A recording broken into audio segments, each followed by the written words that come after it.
আর এই ফুচকার আলুটা দেখে যদি কারো জিভে জল না আসে তাহলে আর তাকে কিছু বলার নেই। আজ থেকে পিঙ্কির কলেজে 3rd সেমিস্টারের ক্লাস শুরু হয়ে গেছে। আজকে কলেজ থেকে ফেরার সময় সঙ্গে করে লেবু আর ধনেপাতা নিয়ে এসেছে। অনেকদিন ধরে সন্ধ্যাবেলা সবাই মিলে বাড়িতে ফুচকা খাওয়ার প্ল্যান করা হচ্ছিল, কিন্তু ওই যে প্রতিদিন সন্ধ্যায় এই দুজনের মধ্যে থেকে কেউ না কেউ হয় টিউশন নইলে সেলাইয়ের ক্লাসের জন্য বাড়িতেই থাকে না। আজ ফাইনালি এতদিন পর ফুচকা খাবো। আগে বাইরে বেরোলেই ফুচকা না খেয়ে বাড়ি আসতাম না, কিন্তু আজকাল খুব একটা বাইরে বেরোলে ফুচকা খাওয়া হয় না। আসলে পিঙ্কি অ্যালোপেশিয়ার জন্য হোমিওপ্যাথি ওষুধ খায়, সেই জন্য তেঁতুল খাওয়া বারণ। আর ও ফুচকা খেতে এত ভালোবাসে, তাই ওর সামনে আমরা খুব একটা ফুচকা খাই না। তবে বাড়িতে বানালে একটাই সুবিধা, আলু মাখাতে একদমই টক জল দিই না, তাই ও খুব সহজেই টক দই দিয়ে দই ফুচকা খেতে পারে। আমি আলুটা ভালো করে মেখে রাখলাম আর টক জলটা বানিয়ে নিলাম। ছোট বোন টিউশন পড়াতে গেছে, তাই ও আসলেই ওরা দুজনে মিলে ফুচকাগুলো ভাজবে। কারণ যাওয়ার সময় বলেই গেছে যে আমি না আসা পর্যন্ত তোরা কিন্তু কিছুই করবি না। তোমাদের সেদিনের ব্লগে বলেইছিলাম যে স্মার্ট পয়েন্ট থেকে এই প্যাকেট ফুচকাটা নিয়ে এসেছি। তুই রান্না করতে প্রচন্ড ভালোবাসিস, কিন্তু তুই কখনো রান্নাঘরে আসিস না, তাই তো?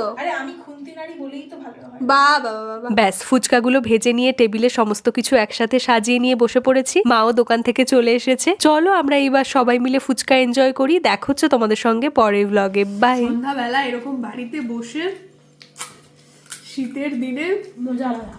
জমিয়ে ফুচকা খাওয়া। এটা কাকেও খাস।